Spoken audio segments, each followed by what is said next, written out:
Bonsoir à toutes et à tous, j'espère que tout le monde va bien. Je suis ravi de vous retrouver pour cette nouvelle vidéo hebdomadaire intitulée Roller Coaster. Comme d'habitude, avant de démarrer, le petit message d'avertissement qui stipule que le contenu de cette vidéo est à unique but pédagogique et informatif, qui ne constitue en rien un conseil et que vous êtes seul responsable de vos investissements et de vos trades. Pour me suivre sur Twitter, Tino-du-bas trading, le groupe Facebook du podcast de la bourse et bien sûr la chaîne YouTube sur laquelle vous êtes. Pour celles et ceux qui veulent aller plus loin en matière de formation, tout ce que je propose est sur le site pepitortrade.com et notamment j'ai ouvert une nouvelle session de formation qui aura lieu du 22 août au 2 septembre. Il y a 8 sessions au total. Je vous mets tous les liens en description. C'est une formation en live avec un maximum de 4 personnes où eh bien, je partage tout mon environnement, toutes mes stratégies, etc. Il y a plus de 16 heures de formation.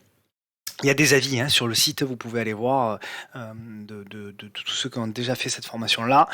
Ils ont tous laissé un avis sur cette formation. On passe au programme de cette semaine. Donc programme encore un peu chargé avec du Carrefour, du Crédit Agricole, Prosus, Total Energy, Katana, Hermès, ST Micro, GTT, Gosen, ASML, Galapagos, Claranova, Adyen, et puis aux États-Unis on aura du Shopify, Amazon et SolarEdge. Comme d'habitude, si la vidéo vous plaît, vous pouvez faire une petite pause et mettre un petit like. D'ailleurs, je vous remercie vraiment grandement parce que dans ce marché quand même très volatile, très compliqué, eh bien les vidéos font quand même de plus en plus de vues, sont énormément partagées sur Twitter et sur d'autres réseaux sociaux. Donc c'est grâce à vous, vous le savez, cette chaîne elle est 100% gratuite et j'ai pas malheureusement de sponsors ou de choses comme ça qui viennent m'accompagner. Donc c'est vraiment 100% bénévole et bien le remerciement que j'ai, c'est grâce à vous, par vos messages, par vos likes et par les partages que vous faites, toujours aussi nombreux et de plus en plus nombreux, donc du fond du cœur. Merci pour ça. Allez, on attaque avec, comme d'hab, le CAC 40. Alors, le CAC 40, on revient un petit peu. On dézoome un petit peu. Donc, nous avions un bull market de décembre 2018 jusqu'à crash Covid de février 2020. Hop, on a eu ce gros crash Covid, on a eu un rebond, une congestion, cassé par le haut, une longue congestion qui a duré tout l'été de 2020, et puis on a eu l'annonce du Covid, etc., puis on a, du vaccin, etc., donc on a démarré un long bull market qui a fini sur une espèce de figure de retournement, une espèce d'épaule, tête-épaule, qu'on voit ici, l'épaule, la tête et l'épaule, qui a été bien validé, qui a généré, avec notamment l'annonce de l'entrée en guerre de la Russie, je crois que c'était le 24 février, voilà. Et puis on a eu donc la chute, on a eu un rebond technique, on a eu une congestion, on a essayé de casser par le haut, on a échoué, on est revenu sur l'oblique ici en haut, et puis là on a eu une grosse chute les 2 dernières semaines. Et puis donc jeudi dernier, on s'était arrêté ici, donc je vais du coup zoomer un petit peu davantage, faire un petit peu le point sur ce qu'on s'était dit et quels sont les scénarios qu'on peut avoir potentiellement la semaine prochaine et les jours suivants. Alors on va essayer d'avoir des scénarios court terme dans un premier temps. Donc la semaine dernière, on avait dit qu'en effet, on avait un marché qui était très survendu et que après quand même une baisse de 11% en 2 semaines, en 10 séances, les probabilités d'un rebond ne serait-ce que technique étaient important, et ce rebond technique on l'a eu cette semaine, surtout aujourd'hui d'ailleurs, après une semaine quand même. Alors j'ai pas beaucoup regardé les graphes, j'ai regardé un petit peu de loin en préparant un petit peu la vidéo cet après-midi, mais on peut voir quand même qu'on a eu des gaps à la hausse, des gaps à la baisse, donc on a vraiment un marché qui est très très nerveux, très volatile, typique d'un marché baissier de toute manière. Donc voilà, on est toujours sous l'influence de cette moyenne mobile à 200 jours qui commence seulement à se retourner à la baisse. Donc on est vraiment typiquement sur un marché baissier. Alors il y a deux visions des choses. Alors la première technique, c'est de se dire est-ce que tout simplement on n'a pas fait un pullback ici sur la zone de cassure, et on s'aperçoit qu'on est pile poil sur la zone de cassure. Donc si c'est un pullback, si la semaine prochaine on a un signal de vente on pourra dire que ça aurait été un sacré bull trap, mais techniquement ça aurait été plus propre. Mais moi je j'interdis pas que la semaine prochaine quand même on vienne un petit peu plus haut, notamment combler le gap ici jusqu'à 6185 points. Pour moi, c'est pas déconnant qu'on arrive potentiellement jusqu'à cette zone ici. Alors, c'est pas un objectif énorme, hein. Il reste encore potentiellement 1,70-2% à aller gratter sur le CAC. C'est pas impossible. Donc on verra. Par contre, on reste toujours quand même dans un scénario baissier de moyen long terme. Moi, j'ai toujours, alors voilà, je voulais montrer parce que on m'a demandé de montrer un petit peu les zones d'accumulation long terme. Voilà, ma zone d'accumulation long terme, pour moi, elle est là. Donc la zone où, donc si vous voulez, moi, je vous l'ai déjà expliqué, mais je le répète pour ceux qui sont nouveaux ou pour ceux qui n'ont pas vu les vidéos précédentes. Mon portefeuille global est divisé en plusieurs portefeuilles, et notamment un portefeuille qui est moins important, mais c'est mon portefeuille long terme. Et ce portefeuille long terme sur lequel je ne trade pas, sur lequel je rentre plutôt sur des indices ou des fonds qui répliquent des indices. Et donc, ce portefeuille qui est 100% pour ma part liquide depuis décembre de l'année dernière, donc j'avais dû sortir en par là je pense, et bien est toujours 100% liquide. Et ma zone d'accumulation que je me suis fixée, alors peut-être on ira pas, ça j'en sais strictement rien, mais elle est ici à partir de 5720 et ce sera de l'accumulation jusqu'aux 5000 points. Alors, il y a deux manières de procéder à de l'accumulation long terme. Je vais vous en donner deux qui sont très simples. La première, c'est que vous fixez, par exemple, si vous divisez en 3 votre accumulation long terme, vous fixez 3 niveaux de prix. Par exemple, 5700, 5400 et par exemple 5000. Et vous vous dites, voilà, sur chacun des niveaux, je vais rentrer un tiers de ma position.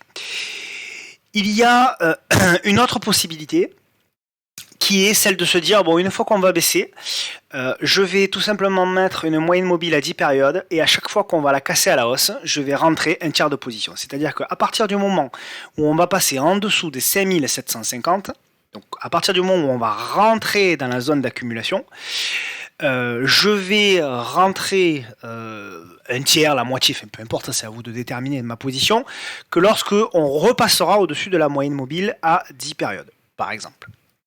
Alors, quel est l'intérêt de cette stratégie-là? C'est de se dire, s'il y a vraiment une baisse plus marquée, plus importante que ce que j'aurais pensé et qu'elle se fait en ligne droite, eh bien, j'attendrai que potentiellement les acheteurs me montrent un signal de reprise pour pouvoir rentrer. Donc voilà pour ma zone d'accumulation long terme. Donc je la répète, je vous la donne depuis un petit moment, hein, depuis très longtemps même, depuis la fin de l'année dernière. Moi c'est 5007 jusqu'à 5000, c'est voilà la zone où je rentrerai. J'estime que quand même sur du long terme, vous voyez, c'est une grosse zone qui a été travaillée ici en 2015, tout le 2017 jusqu'à 2019.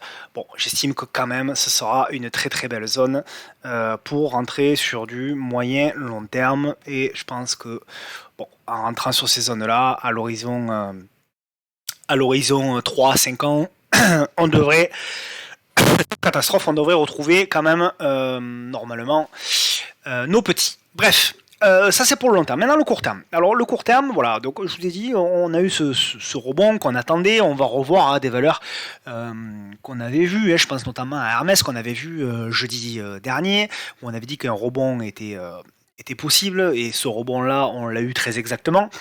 Donc on avait plutôt bien vu. Maintenant voilà, c'est là où il faut commencer effectivement à se dire ok, il y a le rebond, ok, voilà, mais il faut toujours pas faire n'importe quoi et se dire que pas hésiter à alléger ses positions et à se dire que voilà, tant que on est dans un marché baissier, tant qu'on fait des plus hauts de plus en plus bas et des plus bas également de plus en plus bas, chaque rebond n'est potentiellement qu'un rebond technique. Alors il y en a un au bout d'un moment qui sera le vrai rebond, on est d'accord.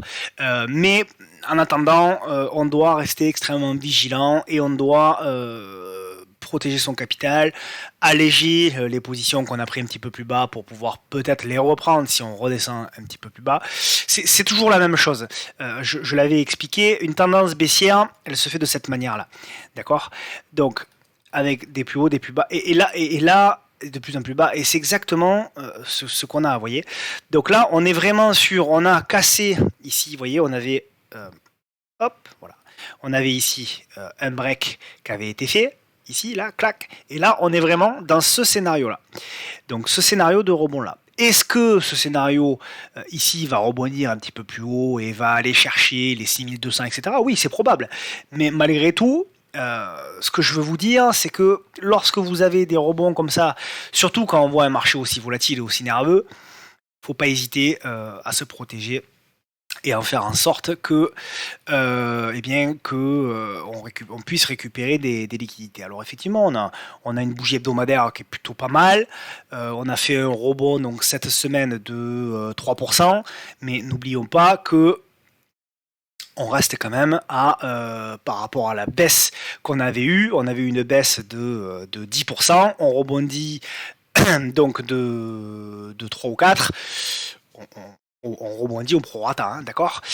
Autre chose aussi que je voulais vous dire, c'est souvenez-vous ceux qui nous racontaient que il fallait acheter au son du canon, hein, souvenez-vous le son du canon qui avait eu lieu donc le 24 février et on nous avait sorti, d'ailleurs ces graphiques on les voit plus, hein, les graphiques qui nous disaient à chaque fois qu'il y a une entrée en guerre il faut acheter, on est sûr de récupérer son argent dans les 6 mois, dans les 9 mois.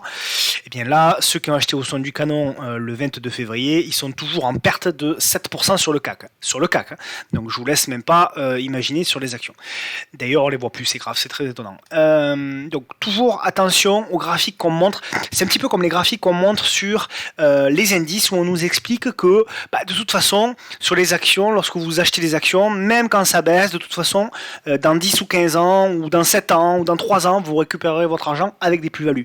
Attention parce que les graphiques que ces gens montrent, ce sont des graphiques indiciels, d'accord? Ce sont des graphiques du SP500, du Dow Jones, du CAC 40. Et ce sont des graphiques qui sont des années 70, des années 80, etc. Et aujourd'hui, il n'y a pratiquement aucune action du SP500 qui était là il y a 10 ans. Il n'y a aucune action du Dow Jones qui était là en 1970. Ce que je veux dire par là, c'est que si vous vous amusez à acheter des actions, vous n'aurez peut-être pas les performances des indices. Si vous achetez des indices, si vous faites du DCA sur indice, ok, là on peut être d'accord. Mais faire du DCA sur action, ça peut être du Apple, ça peut être tout ce que vous voulez. Moi je me souviens très bien que dans les années, quand on regarde le Société Générale par exemple, tiens, en 2000, on oublie, hein, je sais qu'on oublie très souvent, mais Société Générale en 2000, n'oublions pas que ça cotait, c'était le Apple, regardez, c'était le Apple, en 2000, c'était le Apple des années 2020. Hein. Société Générale cotait 148 €. Et Société Générale ne s'est jamais remis de ça.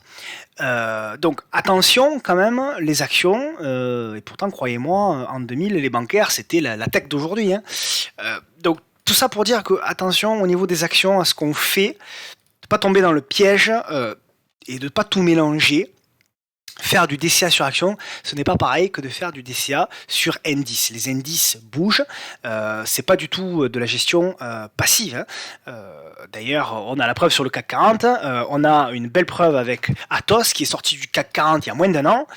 Eh bien, Atos, voilà, je vais pas regarder, donc juin 2022, donc si on regarde à juin 2021 par exemple, ça doit être à peu près ici, bon ben en un an, Atos a perdu 74% en un an.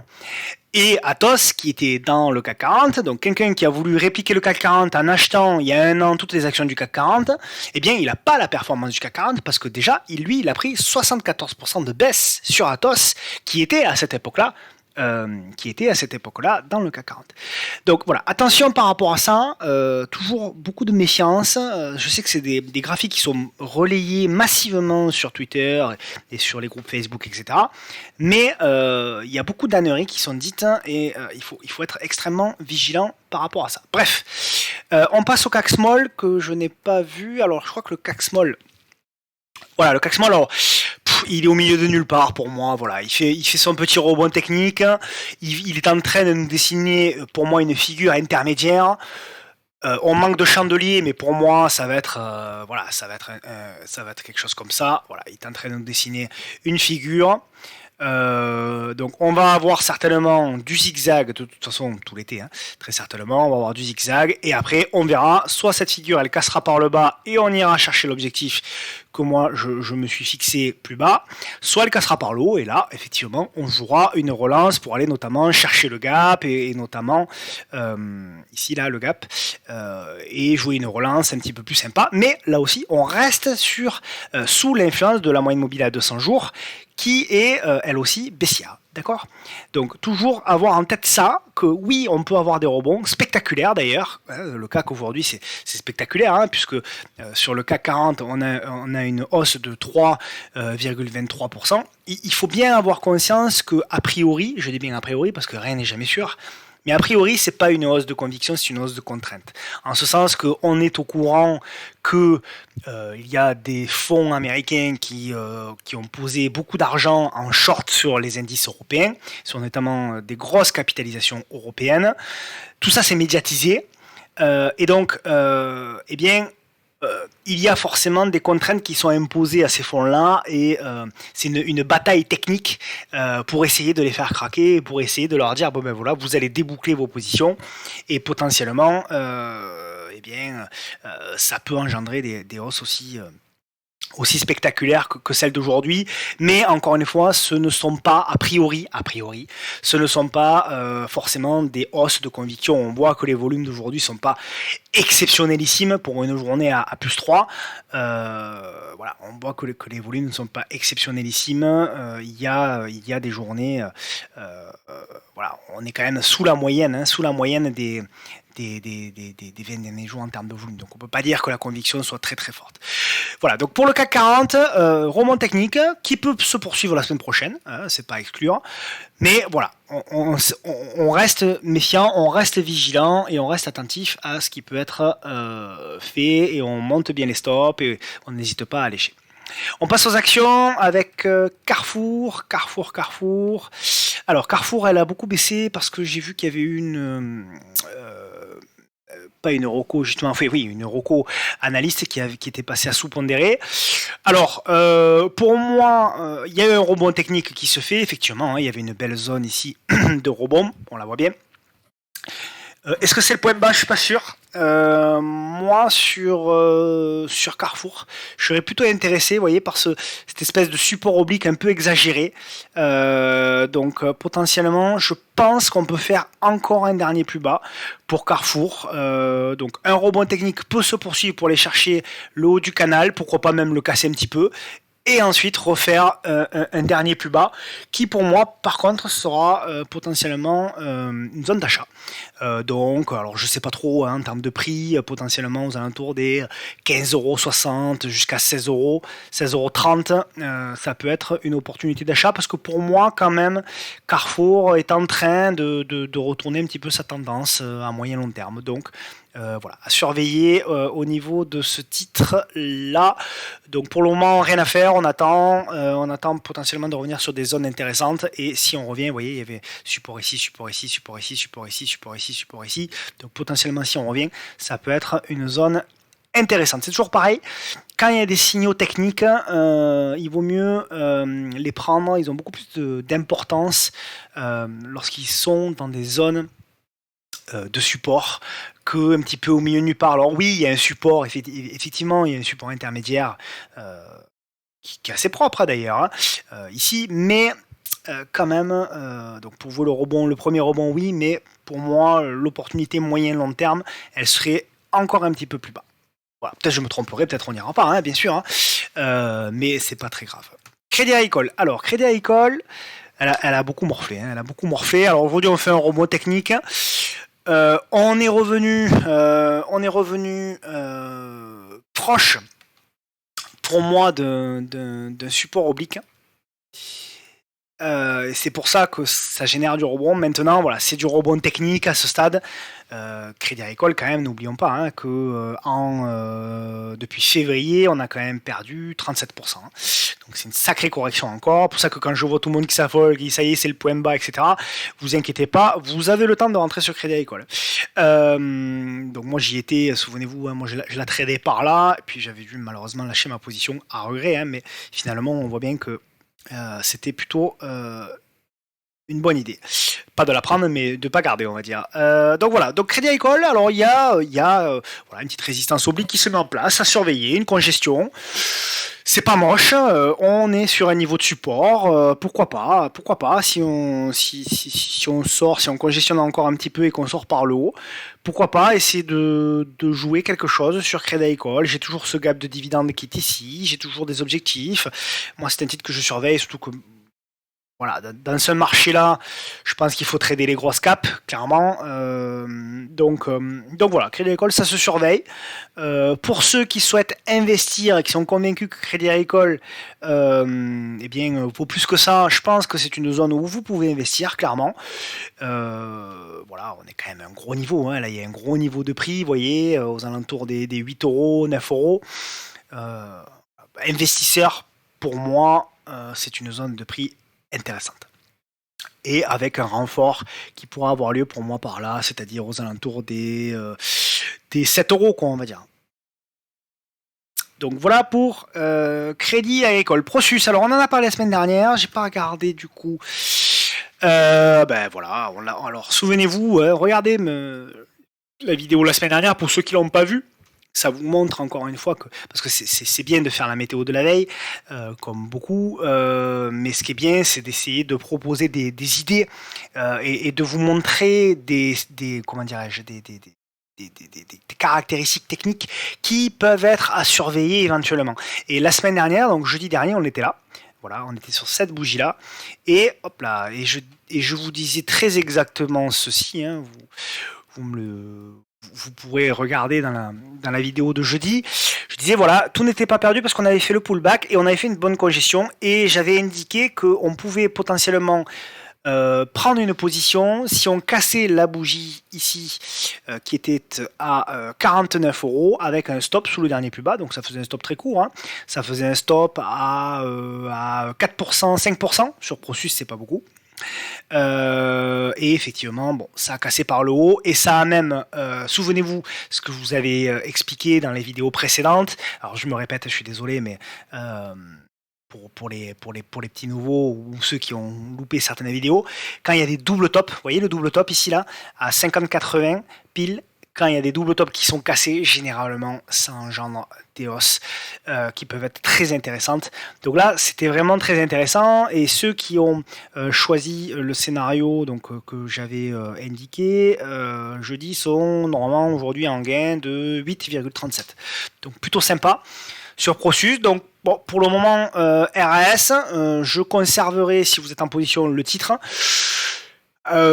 Il y aura une zone d'allègement hein, pour moi bientôt, c'est-à-dire la zone des 50, en dessous de 54 euros. Je pense qu'il faudra prendre un petit peu de bénéfice.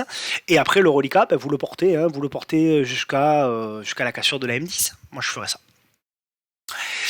Donc voilà pour Prosus. Total Energy, alors souvenez-vous, Total Energy, j'en ai parlé du pétrole et je vous avais dit quoi? Je vous avais dit, attention, le pétrole, on va certainement corriger et alors c'est exactement ce que je répète hein, depuis plusieurs semaines. Tout le monde disait oui mais non, mais l'inflation ça va faire monter le secteur pétrolier et du coup si le secteur pétrolier monte eh bien ça va faire chuter les actions et moi je dis exactement le contraire, c'est-à-dire que si le pétrole chute lourdement, il faudra être extrêmement vigilant sur le marché action. Et on a eu la preuve, encore une fois, ces 2 dernières semaines, c'est-à-dire que Total Energy elle a corrigé violemment, et le marché, qu'est-ce qu'il a fait? Il a corrigé violemment. Et là, aujourd'hui, on a Total Energy qui fait plus 3, et on a un CAC qui fait plus 3. Donc en fait, on s'aperçoit que finalement, c'est très exactement le contraire que ce que la plupart des analystes, des grands analystes, nous expliquent, c'est que en fait, le marché ne réfléchit pas du tout comme ça. Le marché ne se dit pas si on a un pétrole moins cher, ça permettra aux entreprises d'avoir moins de charges. Non, le marché se dit si on a du pétrole moins cher, c'est que potentiellement on en aura moins besoin et qu'il y aura moins de demandes. Et s'il y a moins de demandes, ça veut dire qu'il y a certainement moins de business. Et donc les actions, en général, c'est moins bon. Et c'est la raison pour laquelle, notamment, l'industrie a beaucoup morflé ces dernières semaines. Je pense à Saint-Gobain, je pense à Arcelor, je pense à plein de valeurs, à Albert notamment, et d'autres actions, parce que le marché, tout simplement, a anticipé le fait que il y allait avoir de la décroissance, potentiellement une récession, et que potentiellement pour le business ce serait pas terrible. Donc Total Energy, on est revenu sur un beau support oblique. Donc on a fait une réaction aujourd'hui. Attention, c'est pas gagné, c'est une réaction technique. On est toujours sous le plus bas de la veille, d'accord? Pour moi, je commencerai à être un petit peu plus positif quand on passera au-dessus des 50 euros. Mais voilà, pour le moment, on est encore, c'est vraiment du rebond technique. Alors, on passe potentiellement timidement l'oblique, mais enfin bon, c'est encore un peu limite. Voilà, donc après, voilà, ça reste positif. Le secteur pétrolier ne va pas s'effondrer pour moi encore. On est sur une première correction, un premier essoufflement du secteur pétrolier. Il y aura, je pense, une relance qui va être faite, qui est déjà en cours, potentiellement. Et c'est pour moi, là où ça va m'intéresser, sur le secteur pétrolier, c'est la deuxième rechute. C'est là où, pour moi, les actions, notamment, seront potentiellement en danger. C'est lorsqu'on a eu la première correction du secteur pétrolier. Ce repli-là, il y a de fortes chances qu'il soit acheté dans un premier temps. Preuve en est aujourd'hui. Mais est-ce que ce rebond va générer des nouveaux plus hauts? C'est pas sûr du tout. Et si on n'a pas la capacité de faire des nouveaux plus hauts sur le secteur pétrolier, ce qui va m'intéresser, c'est de regarder comment on va absorber du coup le deuxième repli, et si on va casser de nouveaux plus bas. Et si on casse de nouveaux plus bas, notamment sur Total Energy, c'est-à-dire que si Total Energy, par exemple, vient à poursuivre un petit peu son rebond la semaine prochaine, revenir potentiellement sous la zone de pullback ici, sous la zone des 52-53, et ensuite n'a pas la force, n'a pas la capacité de faire un nouveau plus haut, de revenir casser les 57 et quelques, et qu'on refait à contrario un nouveau plus bas, c'est là où je pense que le marché action sera en danger. Mais tant que c'est pas le cas, pour moi, c'est du rebond technique, même sur les pétrolières, et on peut continuer à jouer la relance. Katana, donc pareil, support oblique, donc on le voit, il y avait, je vais le retracer, pardon, donc très belle valeur, je ne la présente pas, Katana, tout le monde la connaît, ils font des bateaux, donc carnet de commandes plein, de la croissance, etc. On a la grosse correction. On est revenu là aussi sur le support oblique et on fait la congestion sur le support oblique. Donc c'est intéressant. Et on fait quoi aujourd'hui? Regardez, je suis en train de le constater en même temps que vous. On fait un double top sur les 6,69. Donc ça veut dire quoi? Ça veut dire que potentiellement, il faudra redépasser pour moi les 6,69, si possible en clôture, pour pouvoir viser en objectif la MM200. Et c'est là où, pour moi, on aura deux solutions. Soit, effectivement, ce sera un rebond technique sur la M200 et on repartira à la baisse. Pour moi, c'est le scénario le plus probable. Mais ce n'est qu'un scénario. On ne fait que suivre les graphes. À la limite, on s'en fout. Soit, effectivement, ça aura été plus qu'un rebond technique. Et là, du coup, on fera une consolidation au-dessus de la M200 et on repartira à la hausse. Et là, c'est que le marché, en effet, globalement, ira beaucoup, beaucoup mieux et que, on aura eu, il doit y avoir un point de passage en plus de la résistance oblique. Voilà. Donc vraiment, on a vraiment, il y a même un petit biseau là potentiellement. Donc voilà, on a vraiment les scénarios qui sont ici dessinés.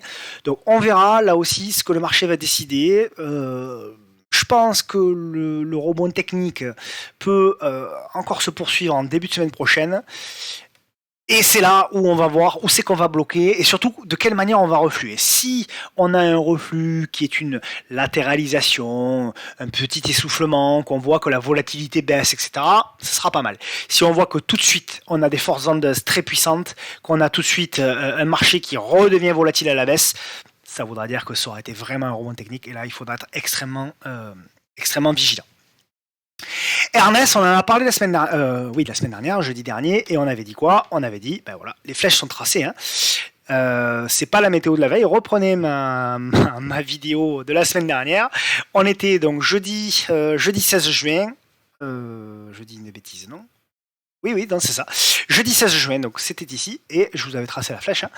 Je vous avais dit rebond technique, potentiellement, pour aller chercher le pullback ici. Donc il y a encore un petit peu de marge, c'est très exactement ce qu'on a fait. Il y a encore, pour moi, il y a encore 2% de marge, donc le rebond peut se poursuivre. On pourrait même dépasser très légèrement l'oblique, que ce serait pas déconné, que ce serait pas honteux. Donc bon, voilà, encore un petit peu de marge, et après c'est là où ça va être difficile, c'est là où on va certainement bloquer, donc il faudra faire attention.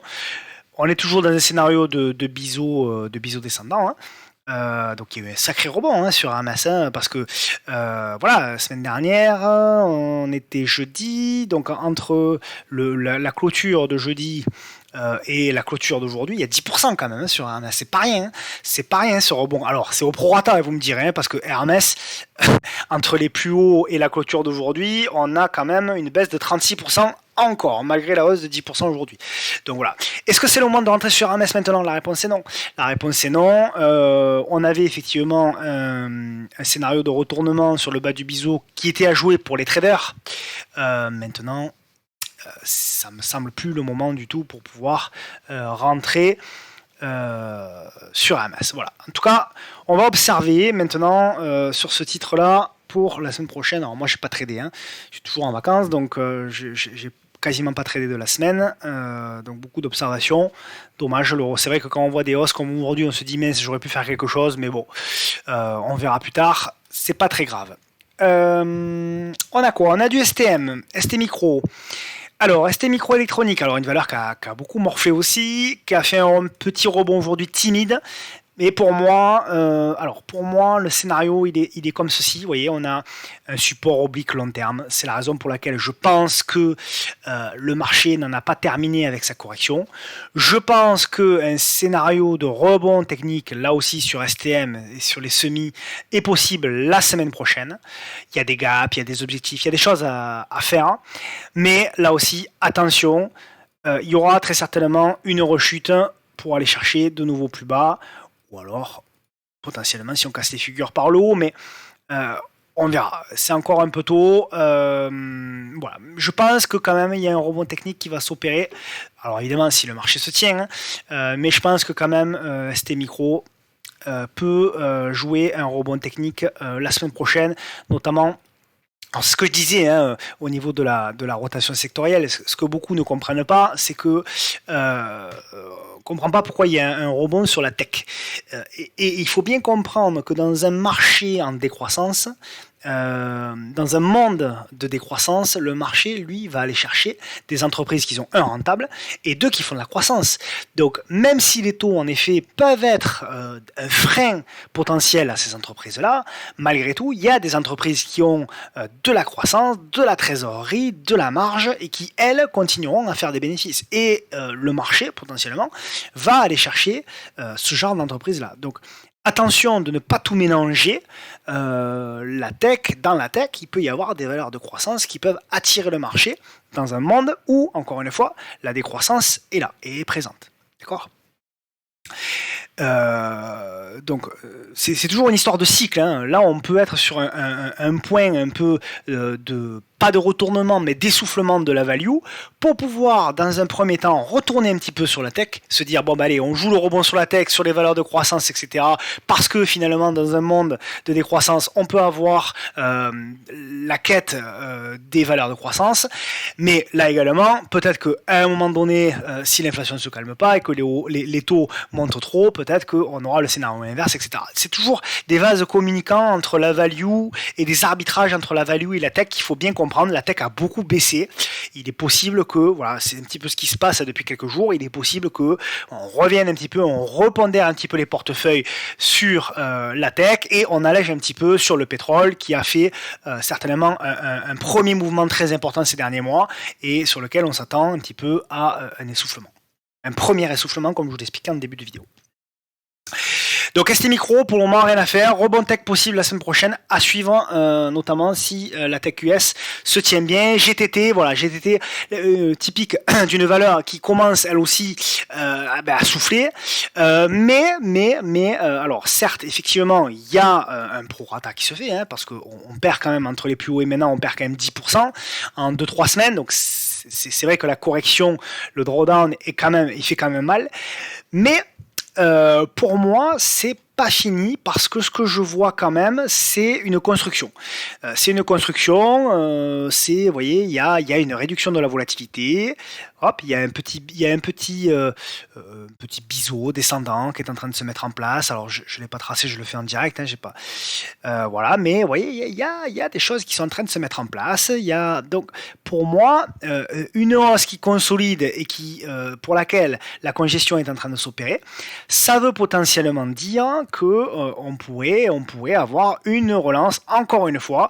Et cette relance-là, ce qui va m'intéresser, c'est si on aura la capacité, si on casse cette congestion par le haut, est-ce qu'on aura la capacité d'aller chercher un nouveau plus haut?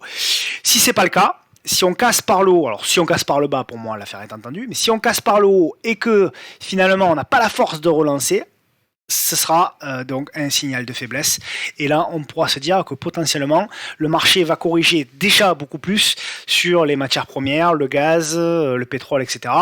Et là, il faudra, d'après moi, être d'autant plus vigilant, même sur le marché action. Voilà, même sur le marché action. Par contre, la semaine prochaine, si GTT part à la hausse, il est possible que les actions continuent, elles aussi, à progresser, comme le secteur pétrolier. Donc, pour moi, vraiment, les deux sont liés, quoi. Le marché action et le marché des matières premières sont encore liés. Et on le voit, hein, sur toutes les crises, notamment en 2008, c'est lorsque le pétrole s'est retourné à la baisse que le marché s'est mis à cracher. Hein. Il faut pas s'y méprendre. Hein. Donc, c'est quand le pétrole était à 140 ou 160 $, je sais plus, en 2008, le marché action montait encore. Hein. Ça n'a pas empêché de monter. C'est quand il s'est retourné, le pétrole, que là, on a eu le vrai crash sur le marché action. Donc n'oubliez pas ça, gardez ça en tête, n'écoutez pas forcément tout ce que tout le monde vous dit, regardez un petit peu comment le marché a réagi par le passé pour comprendre tous les mécanismes et comprendre qu'est-ce que le marché peut jouer. Pardon, je suis un peu bavard, hein, cette semaine, c'est vrai que je suis bavard. Gossin, alors Gossin, on l'avait regardé parce qu'on avait effectivement, souvenez-vous, donc on avait cassé le biseau par le haut, on avait une congestion, on avait dit voilà, si on casse par le haut, on peut aller fermer le gap. Il y a eu la correction, on est revenu s'appuyer une fois de plus ici. Alors, il y a deux choses qui sont intéressantes au niveau de Gossin. La première, alors bon, déjà c'est une action très baissière, hein, bon. On va pas se le cacher. Là, on parle de trading. Il y a deux choses qui sont intéressantes. La première, c'est que le PDG, Christophe Gossin, je suis pas forcément fan de ce monsieur d'ailleurs, mais bon, peu importe, a acheté des titres. C'est quelqu'un qui est assez malin, Christophe Gossin. Donc, à savoir, s'il achète des titres, c'est peut-être pas pour rien. En général, quand il vend l'action, les semaines qui suivent, elle a tendance à bien corriger. Quand il achète des actions, c'est souvent l'inverse, donc à suivre. Ce qui m'intéresse, c'est quoi? C'est la config. La config, pourquoi? Parce qu'on a eu une correction, on a eu un mouvement haussier, et là, on a une espèce de config en rounding bottom, là, comme ça, là, vous voyez. Et je me dis, tiens, c'est vraiment pas dégueu, on a une congestion, et je me dis, tiens, voilà, alors attention, c'est pas hyper liquide, hein, Gossin, mais pour du trading, je me dis que si on passe les 4 €, pourquoi pas. Pourquoi pas, et notamment, je pense qu'on ira chercher, dans un premier temps, si on passe les 4 euros, on ira chercher la résistance oblique ici. Et pourquoi pas, dans un deuxième temps, aller chercher l'entrée du gap, et pourquoi pas, dans un troisième temps, la fermeture du gap. Voilà, donc à voir pour Gossin, la semaine prochaine, il faudra que le marché se tienne bien, comme d'habitude. Mais voilà, dans un scénario de retournement, ça peut être quelque chose d'intéressant, ça peut être quelque chose à surveiller pour les traders. Attention à la taille de position sur Gossin, bien sûr, mais ça peut être à regarder. Ça peut être à regarder la semaine prochaine. On passe à ASML Holding. Alors, une valeur, là aussi, comme beaucoup de valeurs que je vous présente depuis plusieurs semaines, je vous dis, il y a beaucoup de biseaux descendants, donc qui pour moi finiront, c'est le scénario dans lequel j'insiste depuis plusieurs semaines, je vous le répète. Pour moi, ces biseaux descendants finiront par casser par le haut, du moins je l'espère, mais on est pas encore, pour moi, sur des figures qui sont totalement mûres. C'est la raison pour laquelle je pense en effet qu'il va y avoir potentiellement une continuité du rebond technique, mais pour moi, on fera au moins encore un dernier plus bas sur ces valeurs-là avant, je l'espère, c'est là où voilà, je l'espère, d'aller chercher de nouveau plus haut, et pour moi ce sera pour la rentrée. Voilà, j'ai toujours, je vous l'ai dit, je vous l'ai donné mon scénario, je me suis un petit peu mouillé. D'ailleurs, généralement, ça me fait plaisir parce que c'est apprécié, le fait que j'imagine des scénarios, parce que le fait d'imaginer des scénarios, si vous voulez, c'est pas essayer de faire de la science-fiction en se disant voyez j'ai raison, voyez j'ai tort, etc. C'est pas le but. Le but en fait de faire des scénarios, c'est de s'imaginer des hypothèses de travail pour que lorsqu'elles se passent, lorsqu'elles se produisent, on n'ait pas de surprise. Et c'est pour ça qu'il ne faut pas hésiter à en faire plusieurs d'ailleurs, parce que si on voit qu'il y a un rebond technique la semaine prochaine, il faudra se dire ok, attends, dans mon scénario, c'est un rebond technique, d'accord? Je suis dans un marché baissier. Et dans mon scénario, il y a un nouveau plus bas derrière. Donc, si je joue le rebond technique, ok, je peux le faire, mais attention, il ne faudra pas que j'hésite à vendre, à alléger, à prendre des bénéfices rapidement, parce que je sais que potentiellement, il peut y avoir derrière un nouveau plus bas.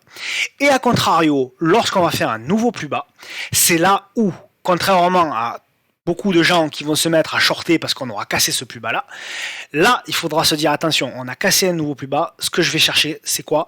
C'est un signal de retournement. Un signal de retournement parce que potentiellement sur le bas de ce biseau, ça peut être un des derniers plus bas pour aller chercher le gros mouvement après derrière. Et c'est ce gros mouvement-là qu'on va trader. Parce que en prenant un risque très petit dans cette zone-là, un risque peut-être à 2 ou 3%, on peut avoir un ratio gain-risque énorme sur ce genre de valeur. D'accord? Donc, voilà mon scénario pour ASML Holding. Donc, si vous en avez, très bien. Investisseurs, très bien. Vous pouvez renforcer à chaque nouveau plus bas. C'est ce que j'explique à chaque fois. Regardez, à chaque fois qu'on a un nouveau plus bas, derrière, on a un rebond. On a un nouveau plus bas ici, derrière, rebond. Et là, si on a un nouveau plus bas, on aura certainement un nouveau rebond. Pourquoi on a un rebond à chaque nouveau plus bas cassé? Parce qu'on est dans une figure corrective. On n'est pas dans une figure impulsive. Ça, c'est un mouvement impulsif. Ça, c'est un mouvement correctif, en vague. Et donc, dans ces mouvements correctifs d'une tendance long terme haussière, chaque nouveau plus bas peut générer un rebond violent jusqu'au dernier mouvement qui sera le vrai rebond avec du relais et la relance vers une nouvelle tendance haussière. Voilà, j'espère que je suis assez clair, c'est un peu technique ce que j'explique, c'est pour vous expliquer un petit peu comment le marché fonctionne, comment le marché bouge, pour bien comprendre les mouvements court terme qui sont dans des mouvements moyen long terme, d'accord? Donc voilà pour ASML Holding. Ensuite, qu'est-ce qu'on a? On a du Galapagos. Alors voilà, Galapagos, j'avais annoncé un dernier plus bas sur Galapagos qui apparemment a eu lieu. C'est quelqu'un, Caribou, qui m'a dit tiens, tu avais raison, il y a bien eu un dernier plus bas sur Galapagos. Voilà, c'est ce que je disais. Donc je vais nettoyer un petit peu. Voilà, on était par là et il y avait certains qui disaient on a la M200, appuie sur la M200, donc c'est là le point bas. Et moi je disais je pense pas, parce que pour moi on n'a pas encore touché des niveaux importants, et ces niveaux importants c'était les niveaux qui étaient, il y avait deux choses, il y avait un gros niveau ici de support et de résistance, voilà, et en plus un niveau technique des 50 prix rond qui était très important. Et qu'est-ce qui s'est passé en effet? On a fait le faux mouvement entre guillemets et derrière, pouf, on est venu taper les stops ici et toucher le niveau technique. Donc, alors, elle n'est pas facile à trader, Galapagos, c'est vraiment pas une action facile. En plus, le carnet, il est plein d'algo et tout. Enfin, c'est vraiment la misère. Mais bon, c'est une action quand même à suivre parce que pour moi, voilà, il y a des choses qui sont intéressantes fondamentalement. Bon, voilà. Là aussi, j'ai un scénario moi en biseau maintenant. Donc, je pense qu'on va faire du zigzag sur Galapagos et je pense que Galapagos finira, je l'espère, c'est mon scénario, finira par casser cette figure par le haut pour relancer une nouvelle tendance, mais ça va pas se faire tout de suite, ça va mettre encore un peu de temps. Voilà mon scénario sur Galapagos, on verra. Ça reste une tendance très baissière, mais on a une action qui potentiellement est en retournement. Vous voyez, la M200, là, elle s'est aplatie, elle est en train de se retourner. Donc c'est intéressant quand même là-dessus. Donc c'est vraiment une action que je vais surveiller. Il y a des gros gaps ici à aller fermer. Il y a des... je pense que c'est une action qu'il va falloir surveiller, notamment sur la deuxième partie de l'année 2022. Clara Nova. Alors, Clara Nova, on l'a suivi il y a un petit moment. J'ai pas regardé depuis un petit moment celle-ci. Ouais, voilà, on avait le biseau descendant. Alors, on avait le biseau descendant sur une zone de support. Voilà, on est venu toucher, on a fait le double appui sur une zone de support. On a cassé par le haut, on a fait le pullback et on refait une relance. Donc, c'est intéressant. On bloque toutefois sur la zone ici, c'est normal. Donc, certainement qu'il va y avoir un reflux potentiel la semaine prochaine, et ce qui va nous intéresser, c'est est-ce qu'on va avoir la capacité de construire, de faire une congestion, de casser la congestion par le haut pour relancer. A contrario, si on fait une congestion de ce type-là et que finalement elle casse par le bas, c'est là où il faudra lâcher ses positions parce que ce sera pas bon. En tout cas, même si ça reste très baissier, on est quand même sur une config pas moche qui est potentiellement en retournement. Potentiellement, hein, c'est pas encore fait. Donc voilà, c'est vraiment pas moche à suivre potentiellement la semaine prochaine, mais surtout je dirais pendant l'été, même si on va avoir un été très certainement encore très très volatile. Et puis sur les actions européennes, je vais terminer par Adyen. Alors j'avais montré une copie de ma config et on m'avait dit tiens tu montres un support sur Adyen. Oui, c'est ce que justement j'ai. Alors je l'ai pas tradé à regret malheureusement Adyen. J'avais vu en effet le support. On est allé donc beaucoup de regrets. C'est vraiment si j'ai un regret cette semaine là de pas avoir tradé, c'est vraiment sur celle-là parce que je la surveille depuis tellement longtemps. Mais bon, c'est comme ça, c'est la vie. Donc voilà, support. On a fait le rebond sur l'oblique. On revient sur l'oblique. Voilà, est-ce qu'on va avoir la capacité de déborder et d'aller chercher des niveaux plus hauts? C'est possible. J'ai un gros niveau ici de résistance ici qui sera pour moi un gros niveau à aller chercher. Donc on va dire la zone 1566, 1636 pour Adyen. En tout cas, il y a eu un super rebond. Non, vraiment, il y a de quoi avoir les boules. Un super rebond sur Adyen. Il y avait 15 ou 20% à faire. Ouais, là j'ai vraiment des regrets là, tiens, sur Adyen. En plus c'est très liquide, vous pouvez vraiment y aller là-dessus, mais bon, c'est comme ça fait partie du jeu. Donc Adyen positif, bon malgré tout, voilà, maintenant c'est plus ou moins d'y rentrer, hein. On a une grosse bougie aujourd'hui, il y a des volumes, donc c'est intéressant, mais voilà, pour moi le train est un peu parti, il va falloir attendre une congestion pour pouvoir rentrer et pour jouer la deuxième dose. On passe aux actions américaines et on finira comme d'hab par Apple, hein, toujours Shopify. Voilà, Shopify. Alors Shopify très baissier, hein, très très baissier. Elle a beaucoup morflé. Je vais peut-être la regarder en hebdo celle-là.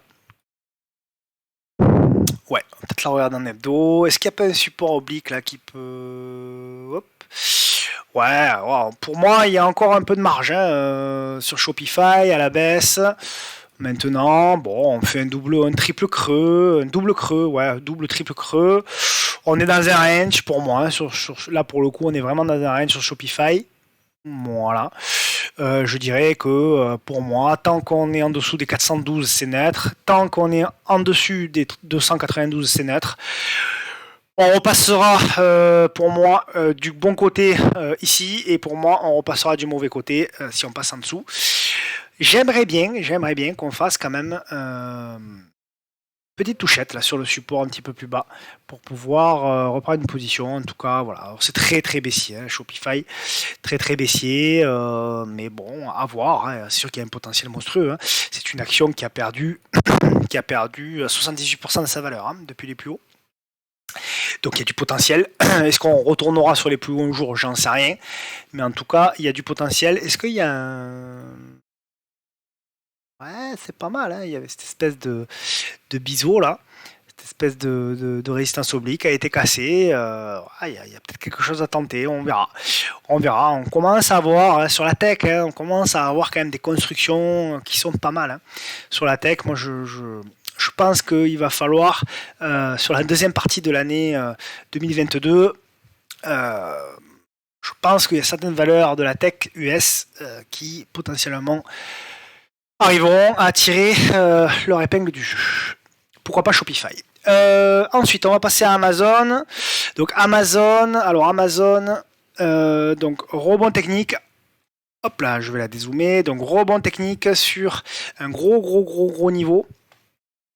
Voilà, hop, qui était ici, pardon, hop, donc niveau qui avait fait résistance, hop, et qui a été cassé, qui a fait tout un tas de zigzags et qui est revenu s'appuyer en faisant un double appui. Alors, il y a deux lectures possibles. Pour moi, tant qu'on passe pas ce niveau, il faut être vigilant. Tant qu'on passe pas les 115,80 €, il faut rester vigilant parce que potentiellement, on peut encore avoir une épaule, tête et épaules qui irait en plus dans le sens de la tendance, hein, tendance baissière. Donc attention.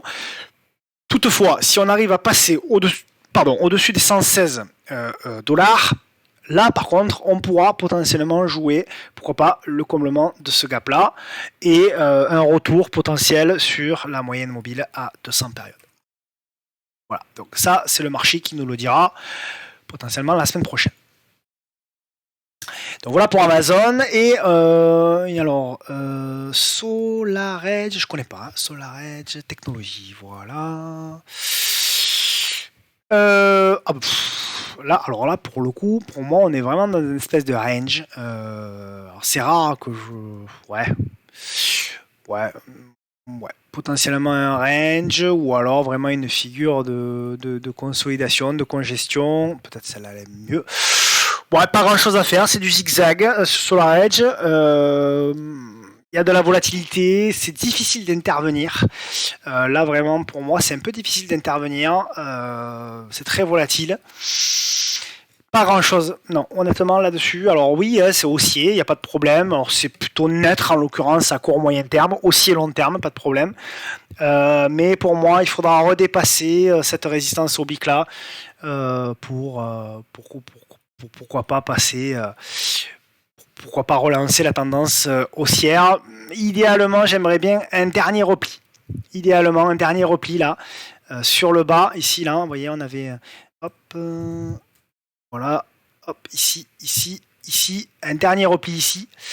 Et si effectivement on a ce repli là, c'est pas sûr, hein, c'est pas de la divine, je devine rien, hein, mais si on a un repli ici aux alentours, au-dessus des 200 dollars, là, 200-220, et qu'on a une petite congestion, ben là ça pourrait être intéressant pour jouer la fin de figure et la relance, et ça tombe en plus mois de septembre-octobre, c'est un peu la période à laquelle moi je crois qu'on va avoir des points bas. Et ça peut être intéressant, pourquoi pas, si ce scénario se valide, de rentrer sur cette valeur-là. Tiens, je vais me la mettre dans ma liste, ça peut être intéressant. Donc voilà, et puis on va terminer par Apple.